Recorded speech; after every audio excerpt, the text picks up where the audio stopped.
The internet is full of bro science, fake knowledge, half information, or propaganda. Your quest of reliable, authentic health information ends here. So subscribe this channel and hit the bell icon, and you never have to go anywhere else ever again. Hello everyone, नमस्कार। मैं हूं doctor Paramjit. आप देख रहे हैं doctor education. दोस्तों, ठंड का मौसम आ गया है और कोल्ड वेदर में बहुत ही प्राइम टाइम होता है कि सभी का नाक बंद होने लगेगा, गला खराब होता है, किसी को आंखों में वाटरी इची आईज हो सकती है, सर में दर्द हो सकता है, सर्दी हो सकती है, खांसी हो सकती है, साइनस प्रॉब्लम हो सकती है।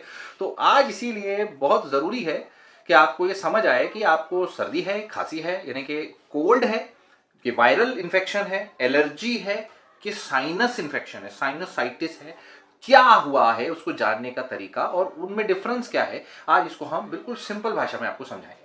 ऑब्वियस सी बात है, आपको एलर्जिक टेंडेंसी अगर रहती है तो वो आपको पहले से पता होगी, हर साल होता है। अगर हर साल होता है तो it might be allergic, right? क्योंकि कोल्ड जिसे कहते हैं वो कोल्ड एक एलर्जी नहीं है, वो वायरस इन्फेक्शन है।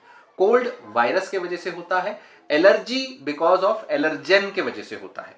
किसी को ठंडे इन्वायरमेंट से भी एलर्जी हो सकती है, किसी को गर्म में भी सर्दी हो सकती है, गर्मी वाले इन्वायरमेंट में पोलन ग्रेन से एलर्जी हो सकती है, तो बहता हुआ नाक उनको गर्मी में भी आ सकता है नाक। और ठंड के इन्वायरमेंट में एलर्जिक टेंडेंसी किसी किसी की बढ़ सकती है। जब हम एलर्जी बोलते हैं तो cold, viral infection, allergy, allergens की वजह से, और दोनों ही नाक में हो सकते हैं, दोनों के सिम्टम नाक में हो सकते हैं। और दोनों ही केस में जब ये सिम्टम नाक से कनेक्टेड साइनसेस में घुस जाएं, नाक के अंदर ब्रेन पे, आपके स्कल में, हड्डी, जो स्कल की हड्डी के अंदर जो साइनसेस हैं, देयर आर 3 साइनसेस, यहां पर हैं, यहां पर हैं, नाक के पीछे हैं, इवन यहां भी हैं। तो 3-4 साइनसेस आपके पूरे स्कल में है। उस साइनसेस में अगर आपका इंफेक्शन या एलर्जी की इफेक्ट पहुंच जाए तो उसे साइनोसाइटिस बोलते हैं। सो एलर्जिक साइनोसाइटिस भी होता है और वायरल साइनोसाइटिस भी होता है। आपको जान के आश्चर्य होगा, साइनोसाइटिस में लोग, हेडेक होता है, साइनस प्रॉब्लम होता है, उसमें एंटीबायोटिक्स लेते हैं, लेकिन 98% साइनोसाइटिस अगर होता है तो वायरल इंफेक्शन की वजह से होता है। 98, सिर्फ 2% बैक्टीरियल साइनोसाइटिस हो सकता है, जिस केस में एंटीबायोटिक काम करता है। बाकी 98% केसेस में एंटीबायोटिक का कोई रोल नहीं है साइनोसाइटिस को भी ठीक करने के लिए, राइट? और ऐसे लोग जिनको एलर्जी होती है, उनके एलर्जी केसेस में एलर्जिक साइनोसाइटिस बनने के चांसेस ज्यादा होते हैं। एलर्जीज, अस्थमा वाले लोगों में ऐसे चांसेस होते हैं। ऐसे में साइनसेस, साइनस टिश्यूज स्वेलन हो सकते हैं और किसी भी डस्ट, पोलन, स्मोक, किसी भी तरीके की एलर्जी से प्रॉब्लम हो सकती है। सो मोटे मोटे डिफरेंस क्या है कोल्ड, एलर्जी और साइनसाइटिस में, उसको समझते हैं। तो मोटा डिफरेंस ये है कि कोल्ड वाले केस में आप ये देखेंगे कि एलर्जी के जैसे ही आपको सिम्टम्स शुरू होंगे, ऐसा लगेगा कि पता नहीं क्या एलर्जी हुई है कि क्या हुआ है। और उसमें प्लस, क्योंकि एलर्जी वाले केस में नाक बंद होना, छींक आना, स्नीजिंग आना, या वाटरी या इचिंग आईज में अजीब सा वाटरी इचीनेस होना, इसको अगर सिर्फ इतना है तो उसे हम एलर्जी कहते हैं। इसके साथ अगर आपको गला भी खराब हो रहा है, सोर थ्रोट हो रहा है, हाथ पैरों में दर्द हो रहा है, फीवर जैसा आ रहा है, फीवर लग रहा है या फीवरिश लग रहा है, तो ये एलर्जी नहीं है, ये एक कोल्ड वायरल इन्फेक्शन है। ऐसा ही आपको किसी प्रकार के कोरोना वायरस इन्फेक्शन में भी लगेगा। अगर जो नया वाला कोरोना वायरस आ गया है उसका भी अगर आपको इन्फेक्शन हो जाता है तो उस ओमिक्रॉन वाला, उसमें भी आपको बिल्कुल इसी तरह का कोल्ड वाले सिम्टम्स प्लस बॉडी एक लग सकते हैं उसमें। लेकिन कोल्ड वाले, सोर थ्रोट वाले सिम्टम्स कम है, सिर्फ बॉडी एक ज्यादा आता है, लेकिन ये दोनों आ सकते हैं। नया वायरस है, कोई भरोसा नहीं।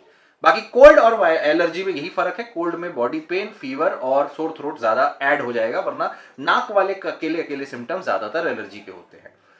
अब उसमें जो ऑनसेट का भी है ना, टाइम का भी फर्क पड़ता है। जैसे ही आप एलर्जी वाले किसी एलर्जन, किसी पोलन ग्रेन, किसी प्रकार के डस्ट या पोलन या स्मोक के कांटेक्ट में आते हैं, एलर्जी तुरंत शॉर्ट टाइम में ही बिगिन हो जाती है। और जब तक एक्सपोजर रहता है, जब तक उस चीज का आपसे संपर्क है, तब तक एलर्जी रहेगी, थोड़ी देर बाद वो बैठ जाएगी।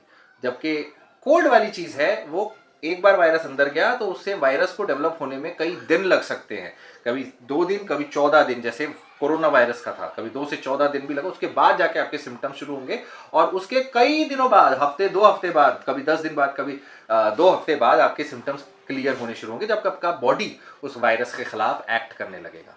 जहां इसके अगेंस्ट साइनस प्रॉब्लम जब आती है, इन दोनों में वायरस या एलर्जी, अगर एलर्जन आपके नाक में जा रहा है और साइनस में घुस गया तो साइनोसाइटिस तक कर सकता है, और वायरस अगर नाक में गया और धीरे धीरे साइनस में फैल गया तो साइनोसाइटिस कर सकता है। साइनोसाइटिस में पेनफुल फीलिंग होने लगेगी आपके नाक के आसपास, आपके सर पे, आपके यहाँ पे, इवन इतना है कि साइनसेस जो हैं वो स्वेल होने लगते हैं और मोटे होके भर जाते हैं, वहां पर म्यूकस भर जाता है, तो हाथ लगाने से भी दर्द होने लगता है। एक्सरे करते हैं पैरानेजल साइनसेस का तो साइनस भरे हुए दिखाई देते हैं उसमें, तो इस प्रकार की चीज को साइनस कहते हैं। उसमें फिर आपको ब्रीदिंग में प्रॉब्लम भी होने लगेगी, और ऑब्वियसली अगर कोल्ड के वजह से है तो फीवर, बॉडी एक साथ में रहेगा, एलर्जी की वजह से है तो केवल ब्रीदिंग प्रॉब्लम और नाक में बंद होने लगेगा और सर में दर्द होने लगेगा।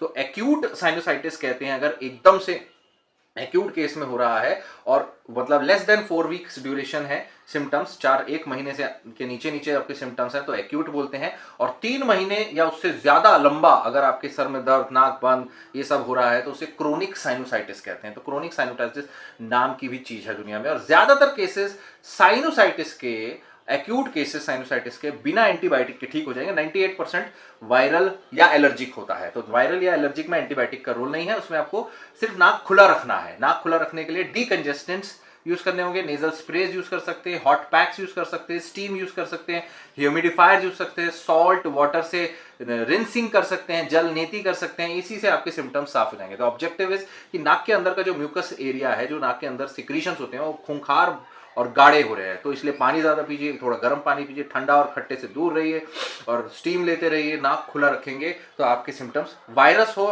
या एलर्जिक हो, अपने आप चले जाएंगे। वायरस को थोड़ा समय लगेगा, एलर्जी वाला जल्दी चला जाता है। और एंटी एलर्जिक मेडिकेशंस आप ले सकते हैं अगर आपको पता है एलर्जी है। इवन वायरल इन्फेक्शंस में भी एंटी एलर्जिक मेडिकेशन दे दी जाती है, जिसमें उसका भी थोड़ा बहुत इफेक्ट दिखा जाता है। जिनको एलर्जी है वो एलर्जन से पहचान के उससे दूर रहें तो ज़्यादा बेहतर है। और जैसा मैंने एलर्जी वाले वीडियोस में बताया है कि इम्यूनोलॉजिस्ट से मिलके लॉन्ग टर्म ट्रीटमेंट, जैसे एलर्जी शॉट्स होते हैं, उनको एलर्जी के ट्रिगर से बचने के लिए यूज कर सकते हैं, और एलर्जन को पहचानने के लिए एलर्जी प्रोफाइल टेस्ट करा सकते हैं फूड्स एंड एनवायरमेंटल एनर्जी के लिए। तो ये बेसिक चीज आपको समझानी थी कोल्ड, एलर्जी और साइनोसाइटिस के बारे में। ठंड आ गई, अपने आप को बचाइए, लोगों को जागरूक करिए, इस वीडियो को शेयर करिए, हमारी मदद करिए।